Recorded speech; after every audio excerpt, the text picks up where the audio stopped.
guys, my name is Sam. I am a naturalist, a writer, a wildlife photographer. I've been living and working in Juneau, Alaska for going on 4 years. This is kind of my normal day-to-day office when I am naturalizing. Usually I'm focused on these small wildlife charters where we get to explore beautiful Southeast Alaska. My big passion is connecting other people with nature and the interconnectedness of nature.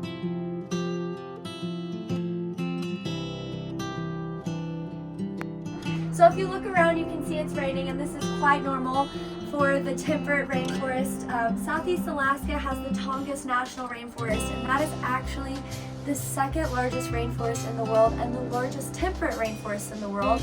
We have twice as much rain that is needed for a rainforest. So if you don't like the rain, you probably will not like living here.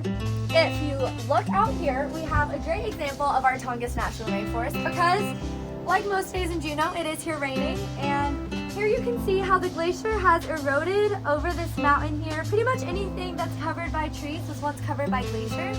And believe it or not, we have a very rocky layer underneath of these trees. Our soil at most is about 6 feet deep. Now, this is where it gets interesting. Marine life is actually what is feeding the forest. This forest is also known as the salmon forest. So I'm not sure if you're familiar with the life cycle of a salmon. It's pretty dark.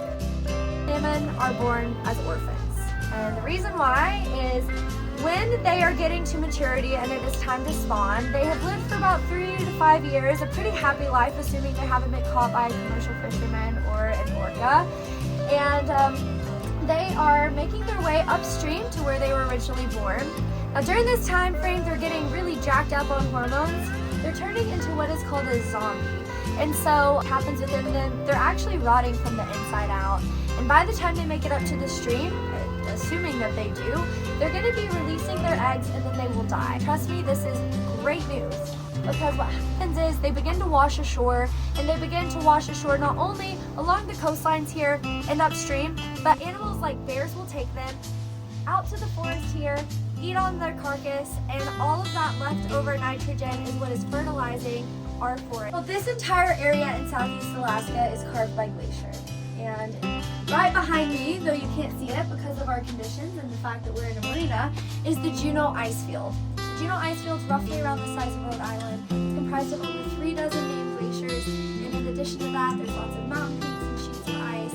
It looks like Antarctica if you were to take a float thing behind there. And that ice field, those glaciers are always grinding down rocks and feeding something into the ocean called glacial silt. If you were to look out at our ocean, you would notice we have really poor visibility.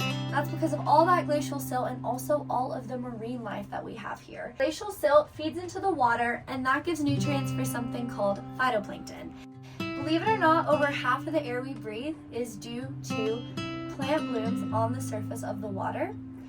And that phytoplankton then gives food to krill. As you can see, this krill also is feeding something called herring or capelin, baitfish, anything baitfish size or smaller. And as you might guess, the big fish eats the small fish.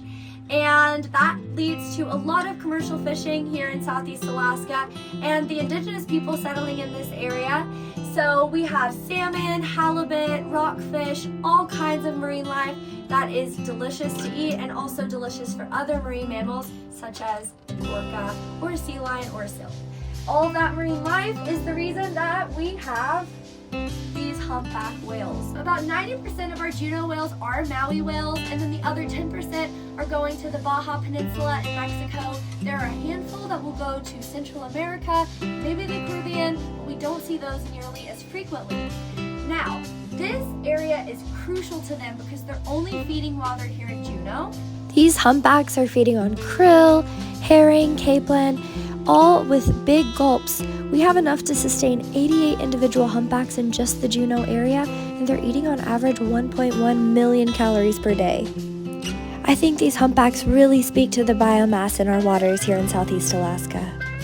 There's a concept called the poop loop. I'm obsessed with it. Anytime I can talk about poop on a tour, I'm a happy camper.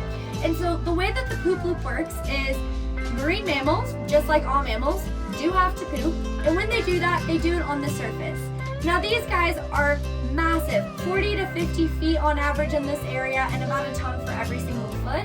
And that means there's a lot of poop. Now when they poop, they do that on the surface of the ocean, and that's fertilizing all of the phytoplankton that I was mentioning before and giving us nice clean air to breathe all throughout the world. Because they make these migratory routes in all these different stocks, there's stocks that go to Australia, there are stocks that go to South America, Antarctica. They are acting as a water pump throughout all of our oceans. Now believe it or not, humpback whales actually absorb just as much CO2 as 3,000 trees.